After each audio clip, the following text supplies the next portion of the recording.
Que é exatamente igual você falou, a grande comunidade judaica tá ali, né? Perdizes, Higienópolis. Caramba, que Então interessante, é o polo cara. da comunidade. Eu admiro o povo judeu, cara. Acho que não tem ninguém que não admira, a não ser os palestinos, né? Não, acho que nem os palestinos, né? Acho que tanto nós judeus e israelenses quanto o povo palestino, eu acho que nós somos primos um pouco separados. Eu acho que os grandes problemas, tanto dos judeus quanto do Estado de Israel, são com os grupos terroristas, né? E não com isso? o povo palestino, com certeza. Eu, pessoalmente falando, como um judeu e como um soldado da reserva, meu problema e o problema do exército e do governo nunca foi com o povo palestino e isso nunca vai ser. O problema são com grupos terroristas que não condizem com a condição humana de você ter uma vida normal, uma vida em paz, né? Eles não reconhecem a existência do Estado de Israel, eles utilizam crianças como escudo humano, enfim. É uma série de coisas que um exército convencional ele não utilizaria, o que dificulta muito a maneira como o exército israelense ele tem que combater, né? Porque se você combate uma guerrilha, não tem como você utilizar métodos convencionais, porque você nunca vai vencer essa guerra. É mais ou menos o problema de segurança pública que a gente tem no Brasil. A criminalidade ela tem um poder bélico muito maior que o Estado, e ela sempre vai ter. Por quê? Eles não precisam de autorização, eles não precisam... Aqui no Brasil, acho que quando você vai vender algo para o Estado, você tem que entrar numa licitação, né? Sim. A bandidagem, eles não têm isso. Então, eles sempre vão ter um poder bélico muito maior que o Estado. E a única maneira de você tentar fazer algo equivalente com eles é você investir em tecnologia, em inteligência, né? Que é essa geração que a gente tá entrando. Henry, eu sei que não. Pra mim tem, mas pra galera que tá assistindo às vezes é um pouco chato. Mas, meu irmão, aqui eu volto a dizer: a gente fala o que tem vontade. Não, e eu tenho curiosidade. Fala pra galera e pra mim, meu irmão, como que iniciou, já que você foi de lá e você conhece a história, você viveu essa história. Explica pra galera qual foi o estopim dessa guerra que existe entre o povo de Israel e a galera do Hamas, do povo terrorista. Sim. Eu não sei se lá Putz, ignorância, mas eu não sei se o ISIS tem a ver com Israel, confronta com Israel, deve estar em outro lugar, não é isso? Então, irmão, primeiro de tudo eu queria te falar que o que você chama de pergunta não tem ignorância, estamos aqui pra explicar pra rapaziada. Eu fico curioso. Então, como que funciona? O conflito, pra gente entender o conflito Israel e Palestina, ele é algo que começou há muito tempo atrás, antes de Cristo, né?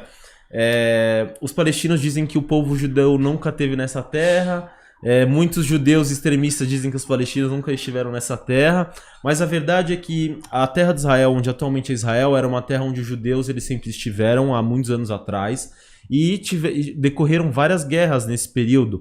Você teve o Império Turco-Otomano, o Império Romano, tiveram vários povos que tomaram conta dessa faixa de terra durante esse tempo.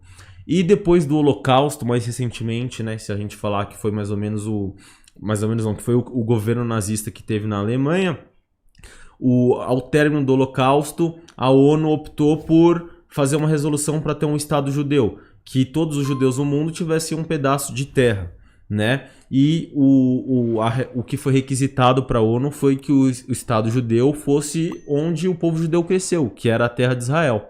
E a partir daí, a própria ONU, as Nações Unidas, eles fizeram uma resolução de 2 estados, onde Israel teria uma parte do terreno e os palestinos teriam uma outra parte do terreno.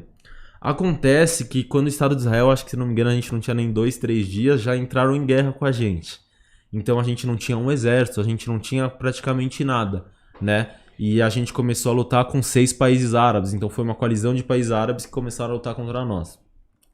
Todos contra vocês? Nessa primeira guerra, se eu não me engano, foram 2, 3 países árabes, mas depois nós tivemos algumas guerras que foram coalizões de 6, 7, 8 países árabes. Caramba. Né? E todas essas guerras nós vencemos. E o que acontece é que esse estado que a ONU tinha feito, a partir do momento que você entra em guerra e você conquista aquele território, você tem direito àquele território. E foi o que o governo israelense fez. Dentro da existência do Estado de Israel, nunca foi iniciada uma guerra pelo governo israelense. Sempre as guerras elas foram iniciadas pela outra parte. Tanto que se você pegar o nome do exército israelense é Tzavah Haganah LeIsrael em hebraico, que é Exército de Defesa de Israel. Porque é um exército de defesa. Não é de ataque. Não é um exército de ataque, né? Então, foi algo que foi criado. Cara, foi uma época muito difícil, porque a época que guerreou em Israel, a gente não tinha munição para guerrear. Então, as pessoas faziam munição a partir de cápsulas de batom, que na época era o mesmo material, Caralho. Então foi uma época bem Mas complexa. como que Israel, sem poder bélico, venceu todas? A gente começou primeiro recebendo ajuda de, obviamente, armamento americano, né? Porque muitos estados começaram a ajudar Israel, muitos países, mas também muitos países viraram as costas. Se você pegar, por exemplo, a França, que eles tinham muito comércio com os países árabes, eles nunca tiveram interesse em ter um acordo com Israel, porque eles sabiam que antigamente um acordo com Israel ia significar Uma treta com todos os países árabes que eles tinham comércio. E tanto que no começo, os únicos que queriam vender carros, veículos para Israel foram os japoneses e os coreanos, né? Que era Toyota, Hyundai, Mitsubishi. Tanto que até hoje o Estado de Israel, junto com o Japão e com a Coreia do Sul, tem uma ligação muito forte, histórica, né? Sempre tem uma ligação comercial, sempre tem um dinheiro envolvido, né? Ah, sempre. O dinheiro é o problema de muita coisa. As pessoas acham que é solução, mas é o problema. problema. É problema. É o problema. E aí?